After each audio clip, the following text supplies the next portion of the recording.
Do you like your family car? Well, according to Sadiq Khan, it's got to go. Because it says that Transport for London has seized 1,400 vehicles. And this is from drivers who have just been given ULEZ fines. Like, you imagine that. First of all, you have to pay, I really can't wrap my head around having to pay a tax to enter your capital city. That really is mad.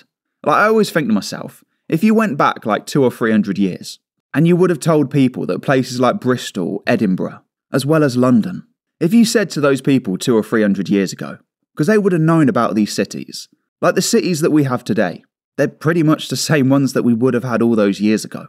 So like I said, if you went back a couple hundred years and told these people that you have to pay a tax to enter your city, civil war would have been level 1.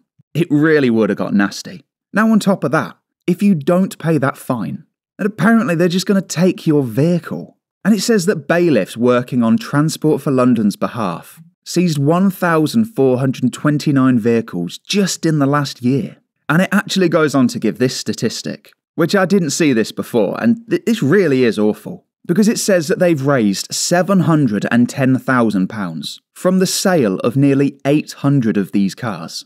So 710,000 from nearly 800 cars.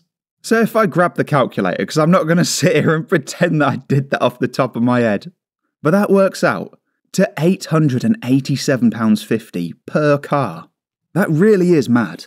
I know obviously once it gets to auction, the value goes down quite a lot. Same with the auction fees as well. Wherever they're selling them, they're going to have to pay quite a few £100 per vehicle. But to take people's cars, they're genuinely, their livelihoods, their way to get to work. It might be their method of transport for the school run. I mean, as a father of 2 kids, the school run's hard enough. But when Sadiq Khan's stolen your vehicle, I gotta tell you, that really would be an awful school run. Especially coming up to winter as well. I mean, nobody likes Sadiq Khan as it is. But, I mean, this has got to radicalise some people. And I will say as well, that when they give you those letters with the information about the fine on, it does say that they pretty much will take your vehicle if you don't pay. On one hand, they shouldn't be taking them anyway. They should find another way to settle it. But like I said, they do give it in all of the information. So I don't think any of these people can really be surprised. They can be shocked, they can be annoyed. They can be absolutely disgusted at Sadiq Khan. But I don't think they can be surprised. But my recommendation when it comes to things like this, obviously it's not financial advice. I know it seems counterintuitive, but usually the best thing to do is to just speak to them. Because in this day and age, especially if you've got some sort of medical proof, or some sort of health condition, or any sort of extreme circumstance, if you tell them all of the stuff that's happened to you, and if you send them all of the proof, like I said, like doctor's notes, things like that, if you give them all of that information, genuinely speaking, these companies will find it very difficult to juggle it. They have to make, in this day and age, I can't stress to you enough, in this day and age, they have to make sure that everything is by the book. If they want to keep their FCA approval, and they don't want to get moaned at by the Financial Ombudsman Service, they really will have to take your case seriously. Because you can just imagine, in a couple of months' time, let's say they take your vehicle and you end up taking them to court. If you prove to them that you need your vehicle to get to the doctors, they really would have a tough time in court with that one. It is just a real shame, though, that it has to get to that part. Because all this started by, like I said at the start, people wanting to drive their vehicle in their city. But Sadiq Khan just comes out of the woodwork.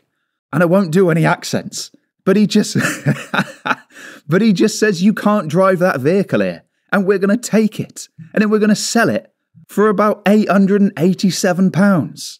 I got to tell you, Sadiq Khan has done quite a lot to damage London, but taken over 1,400 vehicles off of hard-working Londoners, just to sell them out the back door for £887. I honestly, one day I'm going to do another top 5 list of Sadiq Khan and the worst things that he's done. This is absolutely going on that list. On a fundamental level, taking someone's car, that is awful. But let me know what you think as well. Do you like the idea of being a free citizen? Or alternatively, is there anyone out there that likes the idea that Sadiq Khan could just turn up to your house and take your car because you haven't paid one of his silly little fines to enter your capital city? Well, it really is insane. And as always, thank you for becoming one of the 53,219 subscribers. This country has gone crazy.